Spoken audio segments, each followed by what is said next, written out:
به نام خداوند جان و خرد، با درود آفرین خدمت همه شما هموطنان گرانقدر.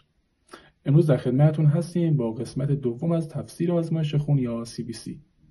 عزیزان، همونطور که در پارت اول خدمتتون عرض کردیم، در آزمایش خون مهمتر از وایت بی سی دیف اون هست که اعلام شد. در CBC باید به 3 المان توجه ویژه داشته باشیم: وایت بی سی، هموگلوبین و پلاکت. اینها کلیات CBC بودن. حالا جزئیاتش یا هستش. اولیش PMN، پلیمورفونوکلر یا نوتروفیل های چند هسته‌ای که بیشترین درصد گلبول های سفید رو در خون شامل میشن که حدود 40 الی 70% خواهد بود. زمانی که در بدن بیماری ورود پیدا میکنه و باعث میشه که PMN بیاد بالا، بهش میگیم گرانولوسیتوز. و مورد بعدی لنفوسیت ها هستش که رنجش 25%. اینها هم بر اثر بیماری ها یا موارد غیر بهش میگیم لنفوسیتوز. 5% پایانی هم شامل یک بازوفیل ها هست که کمتر از 1 الی 2%، مونوسیت ها 1 تا 2% و در نهایت ائوزینوفیل ها هست که شامل 1 الی 6% خواهد بود. حالا در نظر داشته باشید عزیزان، یک برگه آزمایش میذارن جلوتون. ما الان یه سری رنج ها رو خدمتتون اعلام کردیم. تو برگه آزمایش رنج ائوزینوفیل رو مکتوب کردن 10%. ما گفتیم 1 تا 6. زمانی که این رنج رو ما دیدیم باید مشکوک بشیم به بیماری هایی مثل آسم، آلرژی، بیماری های انگلی، بیماری های روماتولوژی به نام چرک، شتراوس. یک تفسیر ساده و یک مثال ساده. حالا باید بررسی بکنیم که چه پروسه هایی باعث میشه که این PMN ها و لنفوسیت ها افزایش و یا کاهش پیدا بکنه. به نوعی باید اتیولوژی این موضوع رو استخراج بکنیم. زمانی که گفتیم وایت بی سی ما در پارت گذشته گفتیم 4000 الی 12000. زمانی که مشاهده کردیم وایتمون 20000 بر فرض مثال و PMN ما بیشتر از 80% شد، باید به عواملی که الان خدمتتون میکنم توجه ویژه داشته باشید. چه عواملی هست؟ اینا مواردی هست که باعث میشه PMN ما، وایت ما بالا بره. یکیش تروما هست. امیدوارم دانشجویانی که حالا تو این حوزه دارن فعالیت میکنن یا تحصیل میکنن خوب دقت بکنن، چون این موارد رو تا آخر یا پایان دوره تحصیلی یا شغلیشون نیاز دارن. اولین موضوعی که باعث میشه که PMN و یا وایت بیاد بالا بچه‌ها تروما هست. دومی تمام بیماری های روماتولوژی. سومی عفونت ها هست، مثلا پیلونفریت، عفونت کلیه، یا پنومونی ها، زاتوریه یا عفونت های ادراری.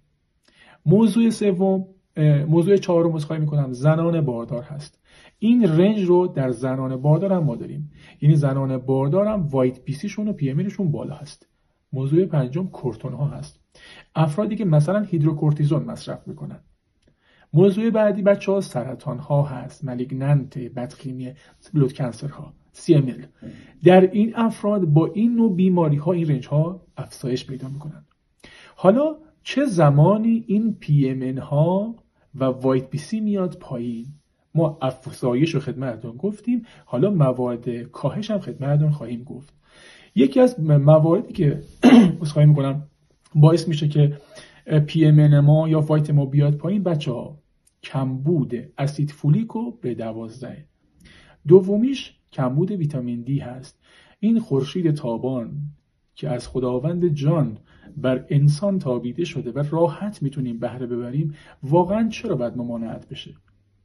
10 دقیقه تا 20 دقیقه زیر خورشید موندن راحت میتونیم اون جذب ویتامین دی رو کسب کنیم. جدا از اینکه بدنمون رو شارژ میکنه، ما رو شاداب میکنه، حال خودمون رو خوب میکنه، ایمنیمون رو میبره بالا. چی کار میکنیم؟ انقدر صورت رو، حالا من وارد این حوزه بهداشتی نمیخوام بشم، ولی انقدر صورتمون رو در آرایش پر میکنیم، حداقل 1.5 سانت الی 1 سانت لایه توی صورتمونه. لباسمون هم که پوشیده است، چه جوری میخواین جذب کنیم؟ خواهشی که از شما دارم تا جایی که تونستید حداقل روزی 20 دقیقه کف دست باشه تا آرنجم باشه کفایت میکنه. صورتتون رو بشورید، یه 10 دقیقه 20 دقیقه چشماتون رو ببندید، در مقابل خورشید قرار بگیرید و این نوری که از خداوند بر زمین تابیده رو کسب کنید. هم حالتون خوبه، هم انرژیتون بیشتر میشه و هم سیستم دفاعیتون میاد بالا. موضوع بعدی که باعث میشه این ما با کمبود وایت و پی ام ان مواجه بشیم بچه‌ها. کموتراپی ها هست، شیمی درمانی ها نابود میکنن. کسی که شیمی درمانی میکنه، بخوام ساده بگم، سم مطلق رو وارد بدنش میکنه. یعنی اجازه نمیده که اون بدنش بتونه از مقابل کنسرها، در مقابل کنسرها دفاع بکنه. تمام سلول‌های سالم و آلوده از بین میرن. به خاطر اون مثلا یک تعداد سلول آلوده که در اثر کنسر حالا تکثیر پیدا کرده، تمام سلول‌ها از بین میره.